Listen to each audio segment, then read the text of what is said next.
And one day, I remember vividly the day, just laying at my front door on like the runner on the rug, like crying.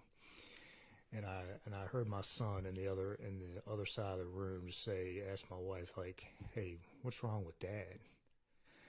And that was just like that was like a quick snap. And I try to always remember that moment.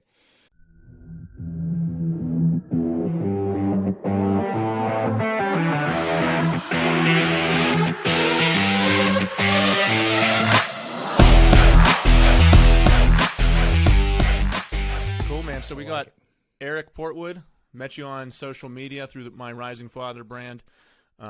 Your brand is Armed and Dadly, right? Yep. That's amazing. So I've been following you for, I don't know, a couple months now. And I loved what you've been posting about just being strong, being masculine, being an awesome dad, living by example, living by a role model. And I think that's just an amazing message so many guys need to hear. So I wanted to ask you today about just you as a person, being a dad, some of your history, maybe your, how being married works into all this. But if you could start out, just maybe give yourself a little introduction. Yeah, man. First of all, I appreciate you having me on. Of course, I've got my, like you say, Armed and Dadly's my brand. I've got my own podcast, but this is actually the first time I've been interviewed on somebody else's podcast, so I'm pretty excited about that. So anyway, Eric Portwood, Armed and Dadly. I'm an Army vet. I was in the fire department. I was a firefighter paramedic for the last 16 years. I left, November. It's going to be 2 years since I left. Long story. My buddy got killed in the line of duty, October 2018. So that's where this whole journey has began. I was really struggling with that, and so a lot of times in the fire department, guys they really just hold all of these emotions in, the things that we've seen over the years, or you just hold it in. You don't talk about it. You're not supposed to talk about it. It's a stigma behind it.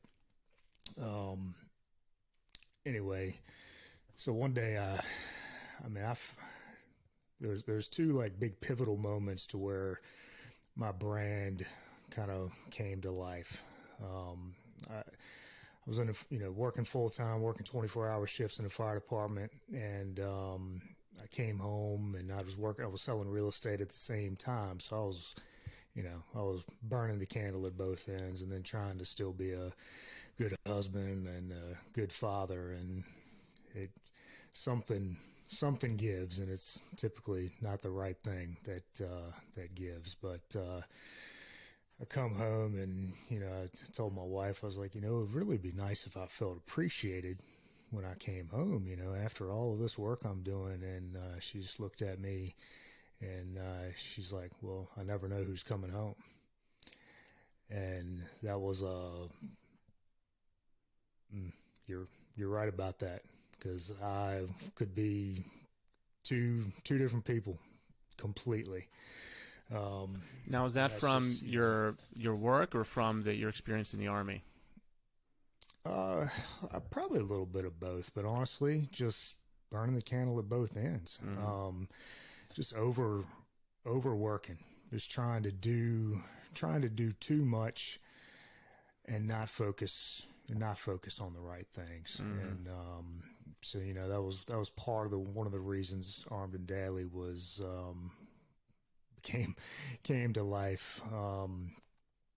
And then another, with my buddy getting killed in the line of duty, I'd really been suffering with that as far as I can't imagine. We got hired in the fire department together in July of 2005. Mm-hmm. And I actually spoke at his funeral. So something that the military does is you'll write a letter to your family. so if you were to be killed in the line of duty, your family would have a letter to read on your thoughts or how and that was something. And Brad, he really, he was a one of a kind, and he actually wrote that letter. And there was a few of us that were mentioned in the letter, and he wanted us to carry his casket and fold the flag and ride on the fire truck for the last ride. Like, he had planned it. So all this stuff is planned before it happens. Yep. It's morbid sounding. It really is morbid sounding. It's kind of like one of those things, you'll hear people say, "Hey, write your own obituary," and that's it's essentially that's what it is. But anyway, I mean, one of the things I ramble sometimes. I get off. Go ahead, man. I mean, this is not easy stuff to talk about. I've never been through anything like that. I mean, it is, dude. It honestly has made me who I am, and sometimes I look back and I'm like, this is. But I'm honestly, people are like, well, how can you be thankful for like some of this stuff that's going on? And like, I don't think I'd be who I am today if it weren't. I don't know. It's hard to explain. No, that makes complete sense. I mean, you gotta have a more appreciation for just every aspect of your life when someone you're so close to, and you think, man, that could be like for me. My sister died when I was young of brain cancer, and for me, that's horrible. But for me, it could have been any of us. There's no reason she got it and I didn't. There's anyone getting cancer, any of these freak accidents or anything that happens to anyone. There's no reason it couldn't have been you. Right. I mean, how can you not look at life differently after something like that happens? No, because it's one of my mentors and coaches is Sean Whalen with Lions Not Sheep. I don't know if you know who that is, but he always says, we're all going to die. Like, you just never know. It could be this afternoon. It could be in the next few minutes. As morbid as it sounds, but just got to live. Brad was killed. He was texting, joking with us he was a big jokester. And I mean, next thing we know, I hear he's dead. But anyway, so he put in his letter. His wife called me like a couple days after he got killed. And she's like, hey,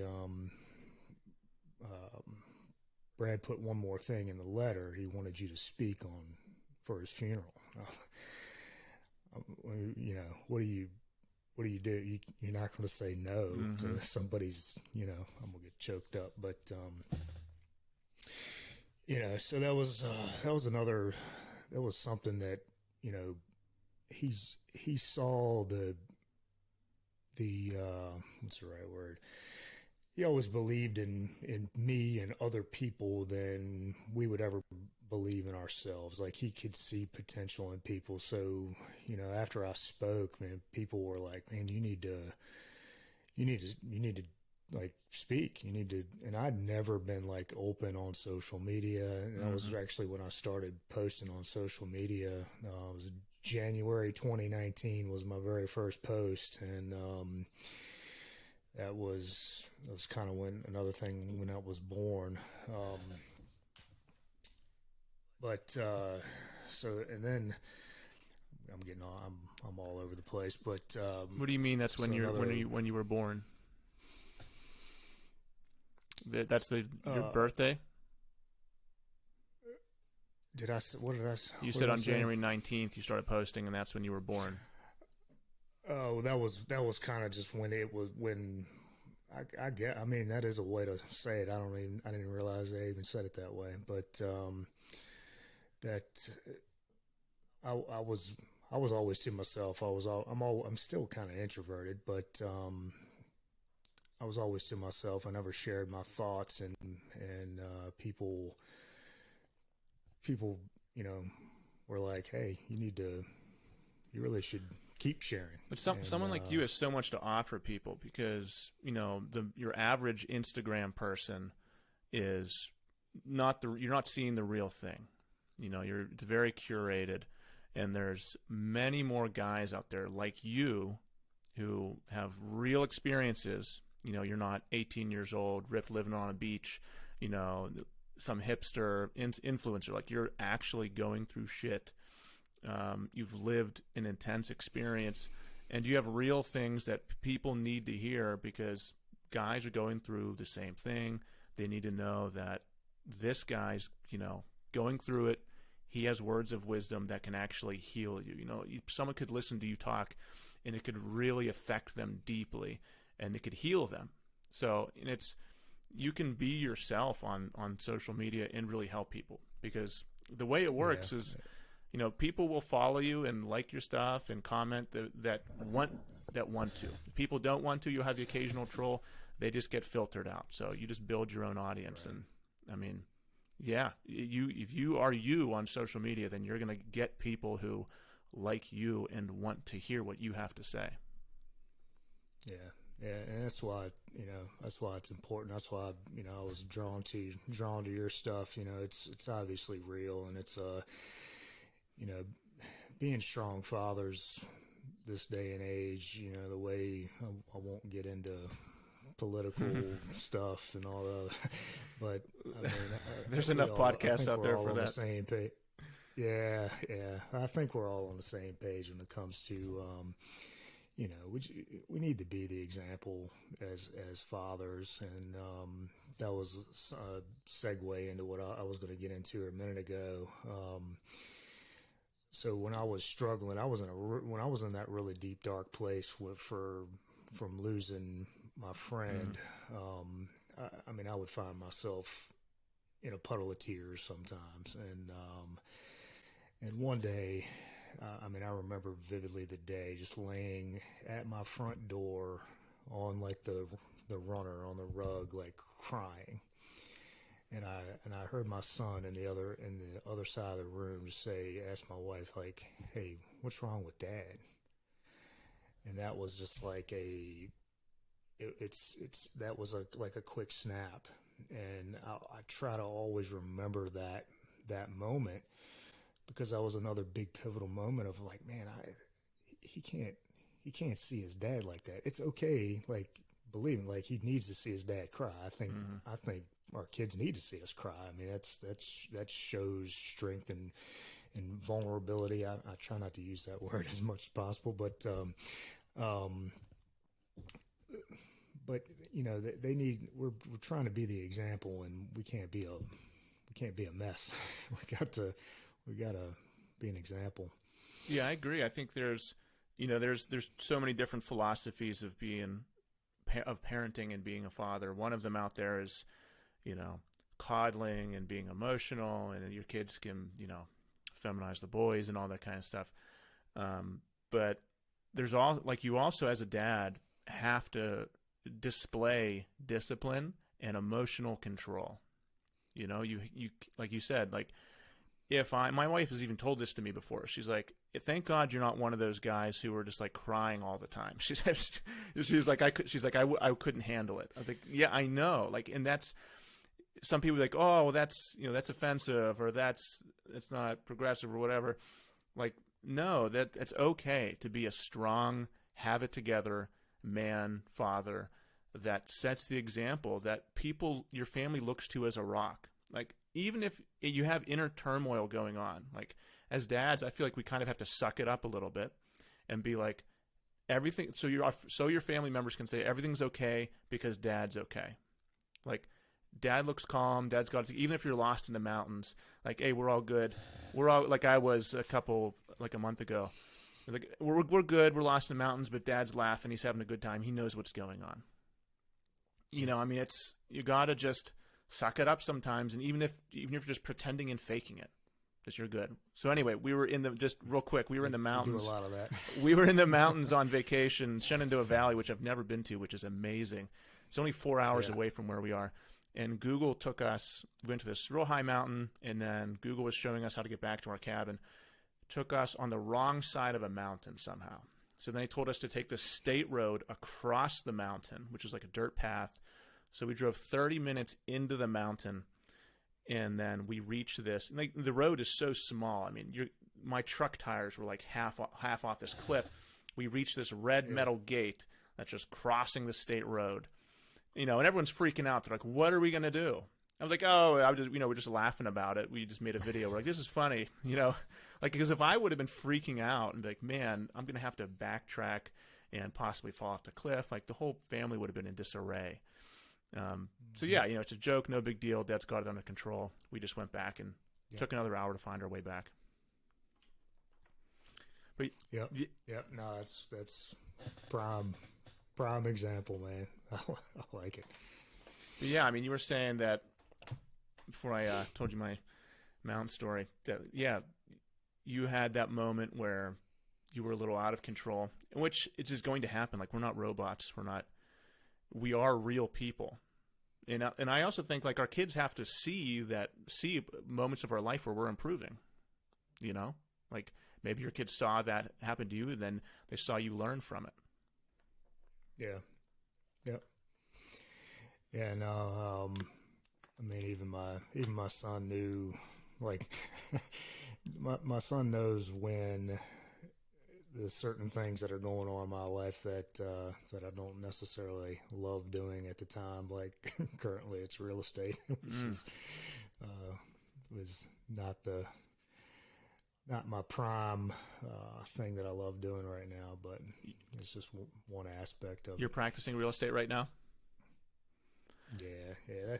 That's why I left I left the fire department just simply because I knew it was time. I knew it was time too. I needed a break from it, and I was selling real estate on the side at the time, and so I was doing that full time. But I really building this brand and just really helping other men and dads is it's like my vision for the rest of my life. Figuring out how exactly I'm going to do it every day is it's tough. I know the hard part. You go in circles and you're looking for the best way, and you see other people succeeding, so you try to mimic that, and then it doesn't work for you, and you try to. I know the whole process. Which you have coaches and mentors, which I do too.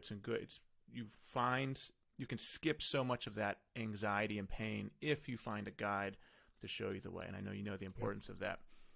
But yeah, when you have a brand like you do, I mean, you can go to sleep at night thinking about making the world a better place. And instead of checking your phone for if your client texted or said, "Hey, there's a house I want to see right now." And I know all about real estate, man. We have a real estate ad agency where we help realtors get clients for like Facebook ads and LinkedIn stuff. Like, it's called Realty Bandit. We do our own thing. So I've been on so many sales calls with realtors.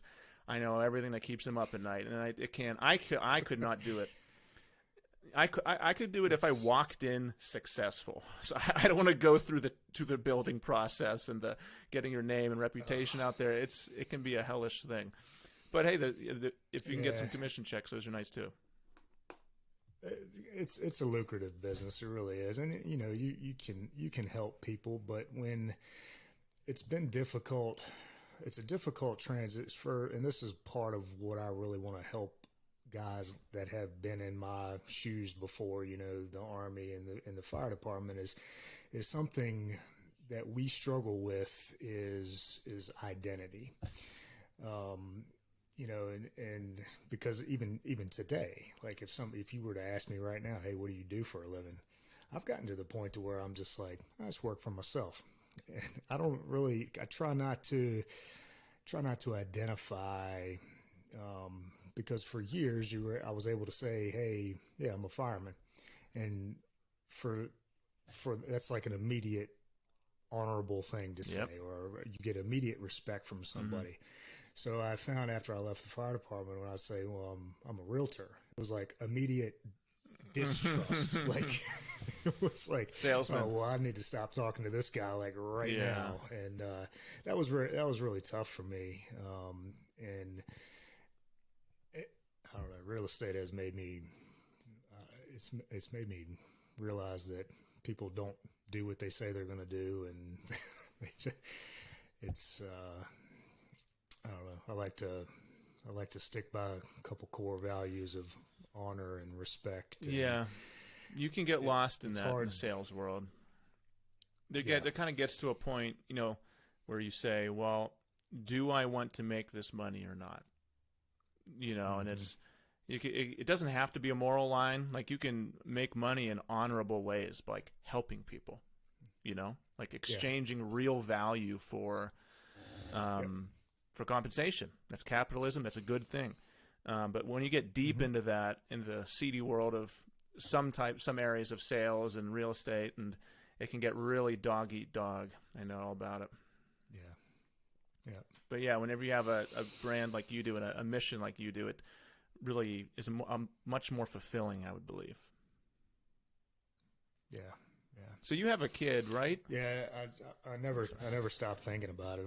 It's like, I know, like it's what your brain is always turning. I don't know if my wife asked me if can I turn my brain off, and no, I can't really. I wish I could sometimes. Yeah, that's a whole nother thing. Strategies to do that. Yeah, for me, when I started Rising Father, it's like a little over a year old. I was doing different online business things, such as working in real estate and other ad agency type of stuff. But I wanted to build something that I could think about throughout the day before I go to sleep, when I wake up, and feel good about. I also wanted to throw myself into something that helped build me. Like, if I'm researching topics of fatherhood, fitness, strength, wealth, that's going to make me better at those things. As I'm helping people, I'm going to be helping myself. So why wouldn't I rather go into that world? That was kind of my thinking. Yep. Yeah, that's you articulate that a whole lot better now. And that's the whole other thing is, you have these great thoughts, and it's just a process of improvement, of transferring that, getting that message to other people. And you have to be comfortable being uncomfortable. Like, even whenever you're deciding on what to do with your brand and what to post and all these things, what to make videos about, you have to be like, all right, I'm going to screw a lot of this up. It's just going to happen. Like, I'm going to try something today, test it, and see if it works. Because you could have the best idea in the world, the most meaningful thing, but, Instagram's algorithm says, nope, we're doing carousel posts today, and no one sees it. Yep. Or he didn't do a reel, so I don't care what he said. I'm not going to post it. So, it's just you got to, like, play that game, and also make sure you don't lose your own identity. Yeah. Yep. And it's like you said earlier, just being you, and as long as you they say fake it till you make it, but I don't like that term. I just like to just be you, and people end up resonating. I found, you talk about posting on Instagram or whatever, and I'd kind of gotten off of topic of fitness and mental health, and I realized like my engagement was kind of down. And then when just recently, I've just started talking about it again, simply because I needed to hear it. Like, a lot of the things that I know we talk about is things that we need to hear. Yep. Like, we're not talking to people. Like, we're really kind of just talking to ourselves. Perfect. And so when I started kind of just talking out loud again to what I thought I needed to hear, and people were like, man, thank you so much for saying that. And just, I'm like, oh, okay, well, maybe I'd like stop trying so hard, man. Just like talk, and people want to hear it. Yeah, you articulated that perfectly, because that's more clearly than something that I was thinking about too. And yeah, because you can get into a pattern of, this person likes it when I post that, so I'm going to post this for that person. This group of people like it for that, so I'm going to post this for that person. And then you can go down traps and kind of lose yourself a little bit. But yeah, whenever you are making posts, and you're kind of in the niche that we're in, you are really just discussing what you're thinking and writing it down. And then you're talking to billions of people. and then there's a group of people out there who are thinking the same thoughts of you as you. And whenever you're working through your own thoughts on paper, people can kind of go through your process and figure out their own problems because you had the guts to put it out there. Yeah, because honestly, I mean, we're all so much alike. I know in this day and age, everybody's trying to, put labels on each other and put different people in different boxes, but really, we really suffer with this. We're so much alike. I mean, I went out to Salt Lake the beginning of June for Lions Den Live, which my coaching group, and I mean, some of the guys that are like that, you talk about comparing yourself. You're comparing yourself to some of these guys that are super successful, and then when you actually sit down face to face with them and talk, you're like, man, I ain't that much and then you actually think about it, like, man, and like you mentioned before, some of the things that I've, like, my background with the Army and the fire department, like, some of these guys, they don't have any of this experience. And so just be confident in yourself and share what you want to share. And most of everything you're going to share is going to help you, but it's also going to help 20 other people that you don't even realize you're helping. So it's, I encourage everybody to share their thoughts, because I feel we all have a message and we can all help each other if we would just, talk. Yeah. In a thoughtful, thought out, mature way. Yeah. Right. Instead of keyboard warrior, which is a lot of that. Which would take you into the mental illness topic, which there's some mentally ill people posting a lot, and some of them shouldn't be posting. Yes. Which is why people like you need to be posting more, so people can go to you instead of them. Yeah. I mean, you gotta, you're gonna. It's another one of them sayings. People are going to criticize you whether you're doing something or you're doing nothing. So you may as well be doing something. So, yeah, I mean, I don't know. We all go through that. I mean, that's my wife that has her own brand she does. Me and her have always tried to do more than we normally, I guess, would be expected to do. And anytime you do that, and anytime you do something more than what other people expect you to do, they start to think, uh-oh, are they going to pass me up? Why am I not doing that? And then causes them to look inward, and they say, well, is there something wrong with me? And then it's easier to just say, no, they're going to fail, that they're being stupid, than convincing themselves to step up their own game. So it's going to happen all the time. So just expect it, find your new group, find the new group that wants you to do well, that wants you to excel, and just ride the wave with them. Yeah. That's why it's so important to have, people like you and just a brotherhood and community of guys to talk to. And a lot of the over the past year, like the best people I've known, people I'd met over Instagram. So, people talk crap about social media all the time. It's like, yeah, it can be if you let it. Like, money can be the worst thing in the world, or it can be the best thing in the world if you're wise and smart and responsible. Same thing with social media. It can be the worst thing in the world for you. You can go down horrible dark holes, and it can change you as a person, which I've seen very close people to me that happen to.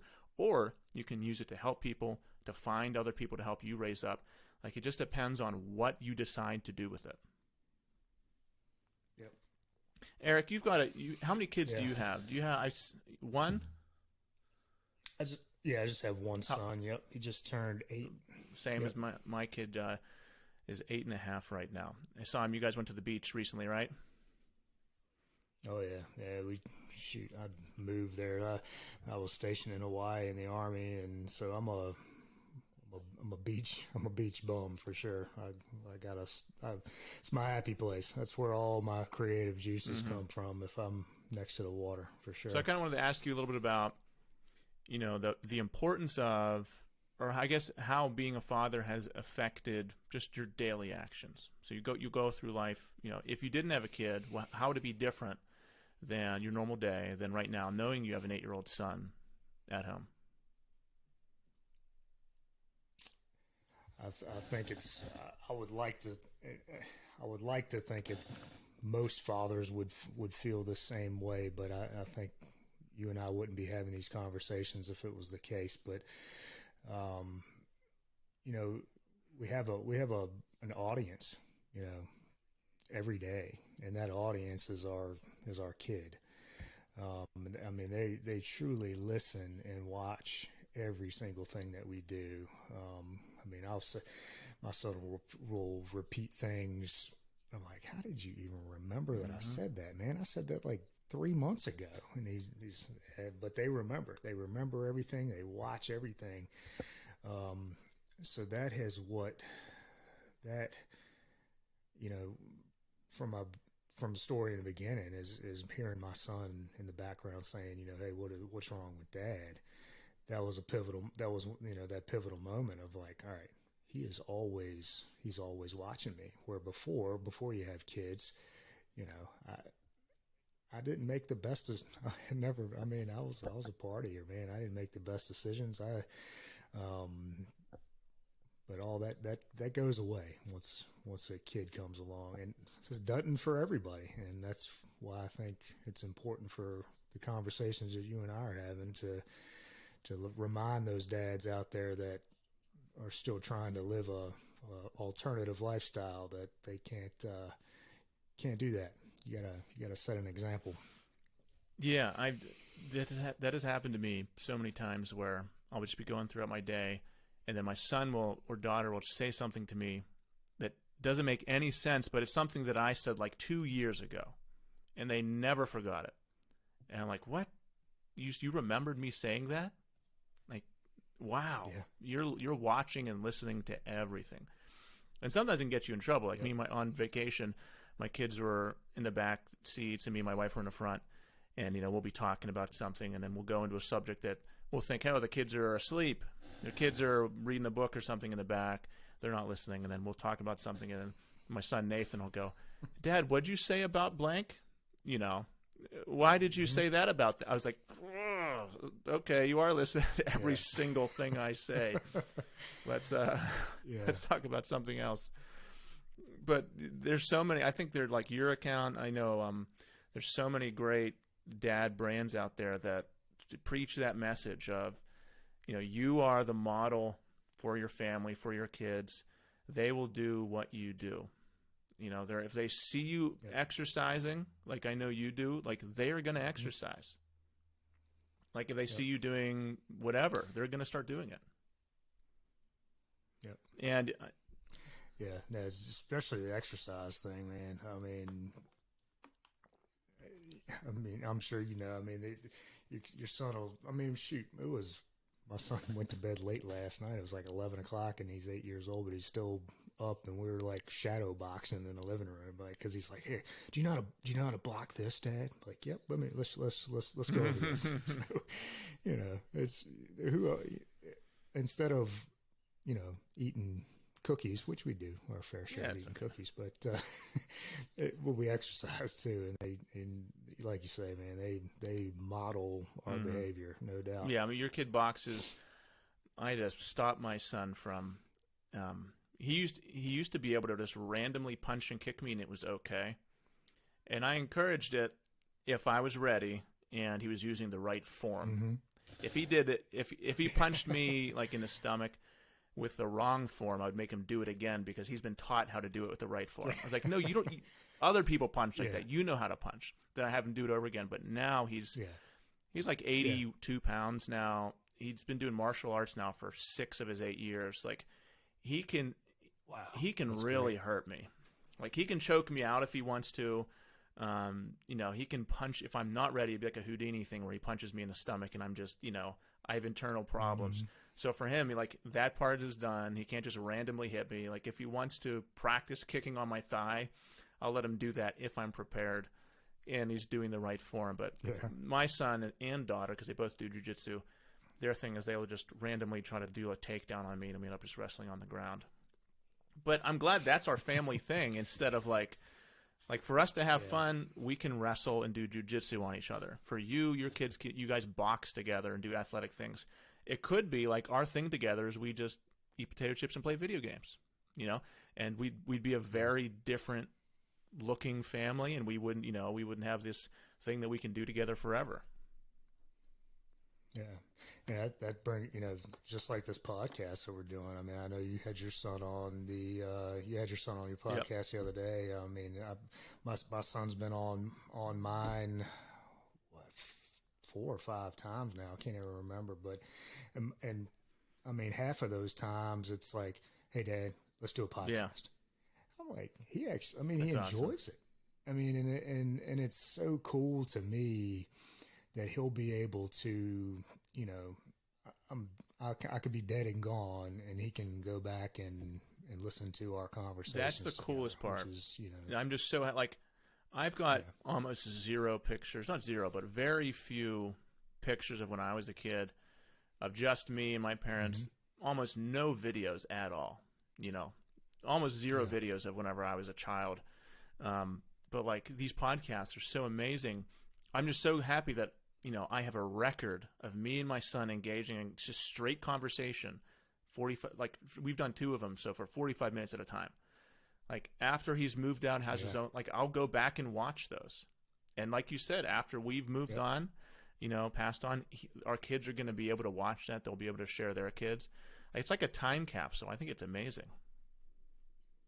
Yeah, it really is. And the same with social media. I mean, as long as they don't completely shadow ban it and get rid of it altogether, a lot of those pictures are saved on that, on that database. Mm-hmm. So, yeah, I think it's great. Nathan, cool. My kid loves he loves to be involved in Rising Father and stuff. He always tells me that he's going to take over and fire me, which I'm like, hey, good. I hope you do. Yeah. Like, I hope it does happen sometime. That's right. We're supposed to be bold. We're supposed to be making the next generation. That's right. Leaders, right? So I know. I'm all about it. I don't think I'm not someone who thinks that he has to go to college. If he wants to go to college, he can. But especially nowadays, I mean, by the time he's ready to go to college 10, 11 years from now, it's going to be, $500,000 to get a 4-year degree so he can, teach somewhere for $70,000 a year or whatever he wants to do. So we talked about it on our last podcast. He was saying that, whenever he's 12 or 13, he wants to open a pizza truck with me, and in summers, and like sell pizzas out of a truck. I'm like, yes, those are the thoughts awesome. I want you thinking now. He's thinking about like brands, and he's thinking about businesses that he wants to start. And for me, when I was his age, I never thought about that kind of stuff. But because I talk about that stuff with him, that's the way his brain's working now. Mm-hmm. Yep. Yeah. No, I promise. My son was saying last night, he's like, I'm gonna start a barber shop, and it's gonna be. I was like, where did that come from, dude? But like you say, hey, at least he's thinking in that growth mindset. Of course, he says he wants to be a YouTuber all the time. We've started a YouTube channel for our Pokemon stuff, which he likes it. So it's something that him and I do together. He doesn't have access to it or anything all by himself because he's 8. So, but him. And what do you guys do on that? Draw Pokemon just card pack opening, and just kind of just playing around. Really, he thinks it's fun. Hey, so, who knows? That in a month you could be at like 1 million subscribers or something. I know. Those Pokemon channels are crazy. I mean, that's not a bad idea. I might do that today. Because some of those kids, they like, what's that kid's name? There's some toy brand that's at Target. His kid has a YouTube channel. He has like 10 million subscribers or something on toy brand. Yeah. Every kid wants them. Yeah, I know. It's like a toy egg. You open it up. Yeah. It's like a surprise toy. Yep. It'll come to me in like 20 minutes. Yep. And then you got the FGTvers or something they have like some toys in Target and stuff too, but they all started on YouTube, and people bash folks like that too, but honestly, I look at it in a way, is that family, I mean, as long as they're not letting the technology overcome them or make them make poor decisions, like they're spending time as a family together doing something that is lucrative. Yeah. So you can look at There's it. There's 1,000 worse things you could be doing than building a brand and business with your family. Providing great, like there's, I'm forgetting all these YouTube channels, but there's some gymnastics family that your kid probably watches. My kid watches. Like everyone in the family is a gymnast. There's like 5 kids, and then each kid has their own YouTube channel, and they've got millions of subscribers. They've got their own brand and merch and all that kind of stuff. Like they're athletic, they're positive. That's one of the YouTube channels I don't care if my kid watches, and it teaches him good things, and it's teaching these kids how to be successful right now. It's like that's something you can embrace or not. You know, there's for our kids to get wealthy in the future, which I hope my kid is wealthy in the future. I'm not afraid to say that. Like they have to learn how to be successful with what we're given right now. And that's social media, that's the internet, that's technology. Like for us, we're investing, we're trying to learn how to do it, and it's okay to teach them how to do that. Yeah, I mean, we can fight it all we want, and people say you don't have to agree with it, but it's honestly it is the future. It's the present and the future. It's not going anywhere. You know, it's like you say. I mean, some of these people are truly positive influences. I mean, a lot of the YouTubers now. I was just listening to a podcast earlier, and like you ask your kid right now, like, who's somebody famous? They're probably going to say a YouTuber versus like a Hollywood actor, which I mean, well, it's just ease of access. I mean, if they pop open a tablet, phone, TV, it's on YouTube, they're going to see those people. If they want to see an actor, they've got to go on Netflix or go to a movie theater. It's just convenience. The other things are just always open to them. Yeah, I mean, my kid knows about Mr. Beast. You know, past couple months he started hearing about Mr. Beast, and his videos aren't even that bad. You know, I watched a couple. I watched some with him. Mostly, he's just giving away millions of dollars and cars to people. So I mean, I'm okay watching that with him and him being exposed to that. But yeah, for sure, there's most of the stuff our kids know as famous people are people on YouTube. And how great would that be to be able to just walk up to somebody and give them just like a wad of cash? That's one of the reasons I'm trying to build wealth and want to be wealthy, because I just want to. Man, it'd be so great to just because you really can change somebody's life when you give them some financial help. I mean, that's truly how you can absolutely make a difference. And the more you have, the more you can give. Definitely. There's a lot of guys though who they get very defensive when you talk about how you are trying to build your own wealth, or you actually are trying to improve yourself. Because once again, they think, I'm not trying to do that, so you're being greedy, or you're not enjoying life. You know, you don't have to be rich to be happy. Like, they go back to those mantras. Yeah, well, it's you know, is that generation. I mean, you think about it. I mean, my parents still think that way, honestly. I mean, my dad, he did 40 years in the Richmond Fire Department here in Richmond, Virginia, and you know, that was just what that generation did. That generation, they took on a job and they stayed there for 30 to 40 years, and then they retired. And I think you're going to see less and less of that as time goes on. I don't really look for a retirement. I just I'll just keep working. It doesn't have to be difficult work. I think if I was like aiming to stop working altogether, then I'm probably not liking what I'm doing anyway. Yeah, so. Exactly. Yeah, the old work 35 years, hit the golf course doesn't look too attractive to me, because I'm in the teaching world, and not every teacher, but most teachers who retire usually like pass away within 5 years after retiring, because I mean, I'm not even making that up. Like, it's the ones who retire at like 55, 60 years old, 65, true. Like, because they go from working with a mission for 35 years to nothing to like the mission being relaxing, and then it's almost like their brain shuts down. Like, they have nothing else, and then they all get really sick, and then usually I'm sorry, but they pass away within like 5 to 7 years. And it's happened to many, many teachers I know. And I think it. I mean, it's definitely, that happens a lot. It's a big statistic in the fire department world as well. I mean, my dad, what was it? A year after he retired, he had a heart attack. he's obviously survived it. He's not dead. And my dad's 73 and probably and can still outdo most 30-year-olds. So even with having a heart attack, but I mean, it's like say you work that long and then it's like your body. It's like a shock to your body. Like we're not meant to sit around. No, I can't handle that. And whenever you have meaningful work, like, meaningful work, it keeps you going. Like, I don't ever expect, I can barely, even on vacation, I can't just sit there and do nothing. Like, I saw you working out on vacation. Like, I have to be having challenges or else I go crazy, Then I'm like, I can't wait to go home to do something.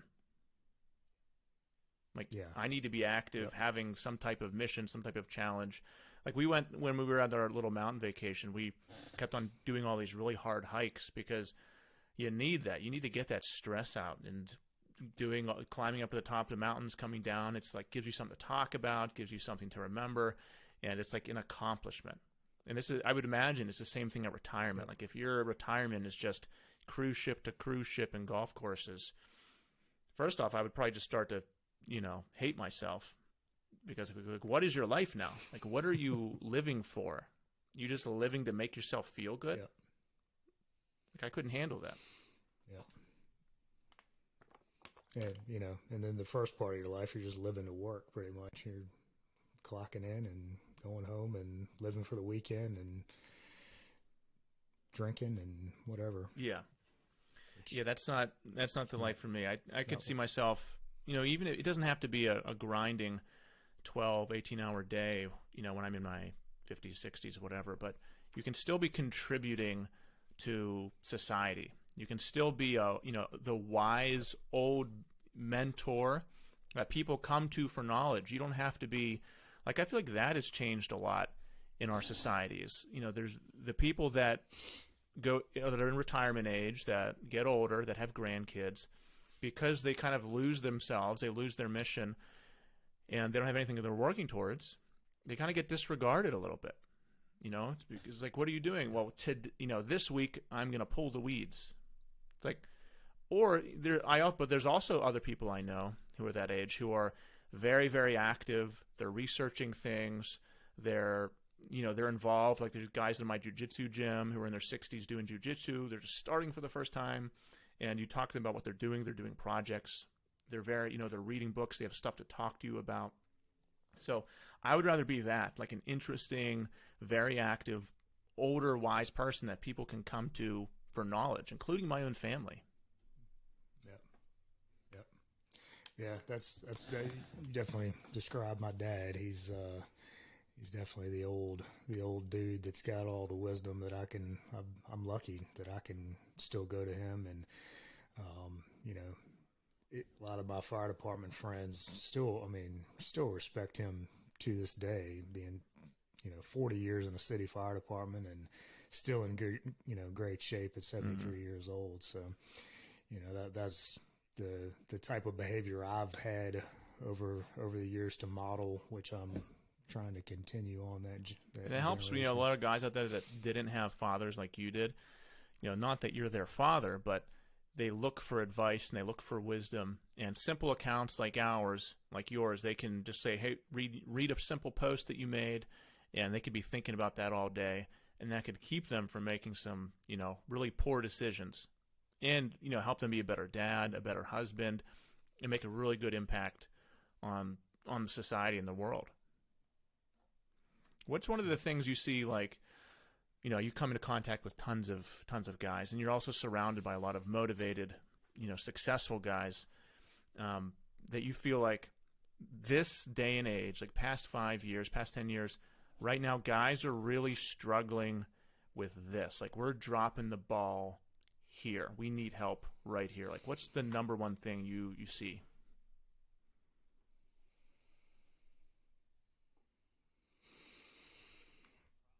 I mean, holding in the things that they're really struggling with, and just being open and honest and talking about it. You don't have to be an emotional roller coaster, but you know, and I see a lot of self-doubt. I see a lot of guys that just don't have any, or that, you know, the attitude of, well, that's not for me, that's for other people. Like, you've got good genetics, or like, so I will never be. Well, you know, genes has something to do with exercise, but, you know, just have some faith in yourself, or it's, you know, I don't know, but I think that the mental fortitude, the mindset is something.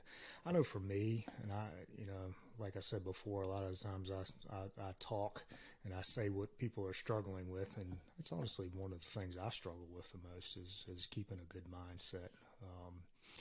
I know some people don't think that. They're like, "Yeah, dude, you freaking motivated all the time." No, I'm not really. It's just got to do. You just got to do it. Like, no one's going to do it for you. I don't know. It's probably not okay. the best So, answer, but guys holding in, you know, issues that are bothering them and not really seeking help or sharing it with people. yeah. You know, I think that's something. So, I mean, the niche of guys that I talk, you know, I talk to more fire, police, military guys, which is, you know, it's a different niche than a realtor. You know, we're all men, but it's kind of but it's a little different. Those guys they've been bred a little bit differently. They've been in an environment that's like it's kind of difficult for a guy that's been in the military or whatever to go into the corporate world, whatever, because you the way you get somebody's attention in the government organizations is kind of frowned upon in the corporate world. You can't really talk to people like that. So what do you mean?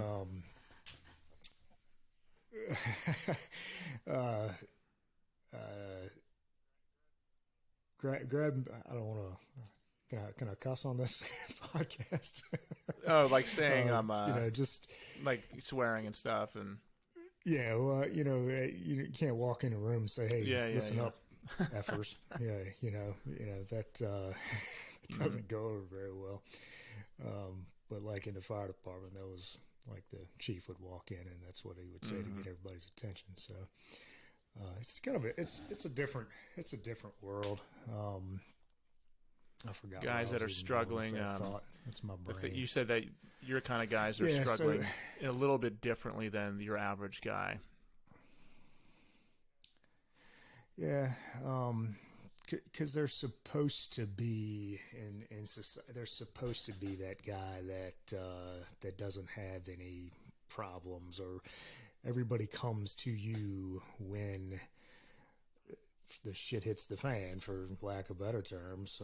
So you're supposed to be that composed person all the time. You're not supposed to have any problems. You're not to, you know, this is what you hear all the time. Well, that's what you signed up for. Well, no, I knew this was a possibility. But no, I didn't sign up to pull a child out of a pool. Like, that's not what I signed up to do. I signed up to help people. So, you know, that was where, you know, we'll see that kind of stuff, and then we won't talk about it. We'll just keep it in, and then you can end up coming home and blowing up on your wife or your kids, or you're a butthead to work with, because you're actually just struggling with the thing that you could simply just talk to the guys that you work with, and they're probably feeling the same way. So if more guys would look to their coworkers and other men who are going through the same thing, instead of holding it in, they probably would just be better husbands and fathers when they got home. What are some of the things that? Go ahead. Yeah, I think it's getting better. I mean, the stigma is it's not as bad as it used to be. I mean, there's still there. I mean, a a lot of fire and police organizations, cross country have what they call peer support groups, which it gives you an opportunity to actually talk to one another and in a neutral environment or whatever. Do you feel like that group, specifically of firemen, police officers, Army veterans, are, nationwide going through a lot more trauma than your average guy? It's different. I wouldn't. I would say it's different. I don't like to. For one, I've been in in those worlds, so I don't want to put those guys up on a pedestal and say that they suffer worse than a guy that is a realtor, because let's be honest, I've been in that world too, and I suffer in that world too. So, and it ends up being the same. At the end of the day, it ends up being the same. Just talk about what's bothering you. Just be transparent, be honest, and have open communication, especially with your loved ones, with your significant other or wife or husband or whatever. I mean, prime example. I had a real estate deal that I was supposed to be doing. This is where I talk about not losing trust in people that say they're going to do something and they don't do it. I had somebody that I was supposed to be putting their house on the market, and then they ended up using somebody else, and didn't even say anything to me. But they had told me that, hey, you're going to sell our house for us. And instead of coming to me and just saying, hey, we've decided to use somebody else, they just didn't say anything at all. So to me, you didn't honor your word, because you said you were going to do something and you didn't do it. And then you've kind of lost my trust because you didn't even have the gumption to even just say something. But that was, my wife and I had a date night last night, and it's nice to have a wife that you can sit there, and because I just found that out right as we were getting ready to go to dinner. So, of course, I wasn't the best. Yeah, I hate when that happens. Because I'm sitting there I'm like sulking in my own misery, But luckily, I've learned, and I think a lot of guys don't do this. They'll hold it in, and they'll just not talk about it at all. But I'm like, hey, I'm going to talk through this thing. And we talked through it the first part of the dinner so I could get it off of my chest, so I could enjoy dinner and enjoy the rest of the date versus, wallowing in my miseries of losing a real estate transaction, which at the end of the day, nothing I could do about it. And our brains make those situations so much worse. Like, you've got the bad thing that happens, and then your subconscious just creates like 100 different stories about what actually happened. And then, an hour later, if you haven't written it down or talked to someone, you have this completely new movie that just played in your head that isn't what actually happened. Yeah, I agree. I'm the same way. Like, I have to either write down, like for me recently, just writing down my thoughts is really helpful in keeping me on track with what I want to do. So just journaling, and this is what my message is. This is what I want to get across. This is the things I'm thinking about. Getting all those down so I could see it and track it day to day is a really good way to process that. And then same thing, talking through, like if something's really bothering me, I do the same thing. I'll talk to my wife about it. And then it's weird, like immediately after you talk to someone about it, whether it's your wife or friends, like if you're lucky enough to have friends that you can talk to about things, immediately it's not as big of a deal. Just once you can hear yourself saying it, like then your brain somehow processes it differently. But whenever you hear your brain saying it, it sounds so much worse. But whenever you hear yourself saying it out loud, it's not as bad. I don't understand that, but that's the truth for me. Yeah. No, same with me. I do the same. I do that same thing. I'll run so many. I'm a scenario dude for sure. Like I'll be running all these scenarios that none of them are probably true whatsoever. Well, this is what happened. This is why he didn't call me back, and this is why he's using this person, and this is instead just talk it through with your wife, or I think for guys, it's good to have some male friends to talk back and forth with. But but being able to be open with my wife, and my wife is somebody that is actually keeps me grounded. I'm a little she's a lot more even keeled than I am. Someone's got to be. So. Someone's got to be the one to say it's not that big of a deal. Right, and that's kind of the way she put it. And if it were me in my past life, before kids, once again, I would probably be calling him up and giving him my peace of mind or whatever. Yeah, it is what it is. What you said about friends is very true. I mean, I'm amazed at how many guys don't have any friends. For me, I've made it a huge part of my life. Like my best friends I've had since like 4th grade. They all kind of lived around me. But I've also been very intentional about keeping them. Like even if for 6 months straight I'm the only one reaching out, I don't care, because it's not going to be a 50-50 relationship all the time. Like sometimes I have to give more than them. Sometimes they'll be given more than me. But like anytime in the Rising Fathers group or anything I talk about, friends or anything, it's always 90% of men have 0 friends.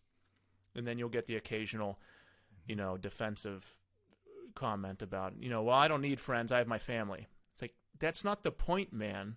Like, you will be a better dad and husband if you have friends. Like, it amazes me. To me, it's weird, because it's such a big deal to me to hang out with other men. But so many guys have no one to talk to like that.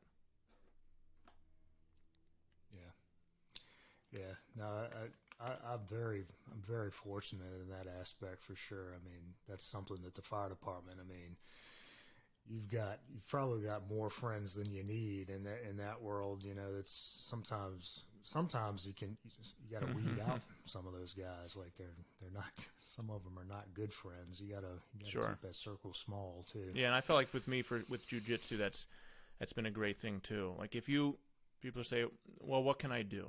Join a martial arts gym, because the kind of people that are there are good people.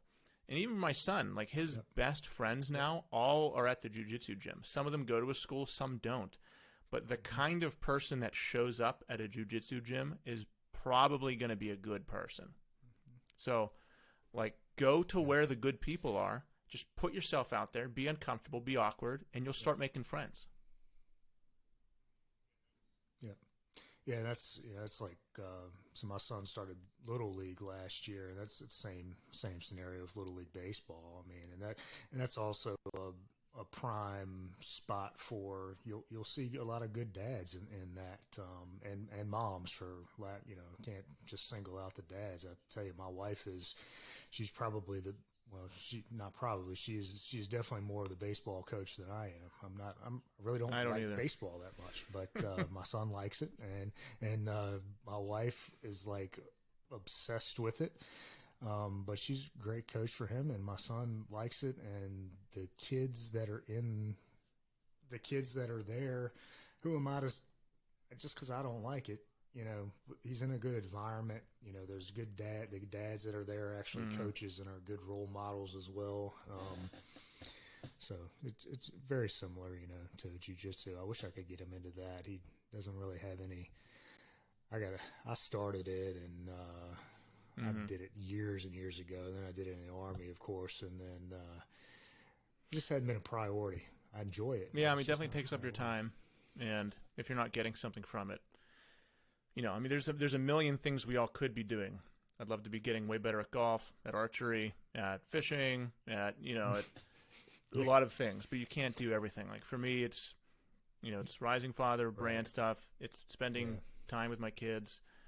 It's working out. It's jiu-jitsu. It's you can't do everything. And for me, if I start something, I'm motivated too easily, which means I get taken off track.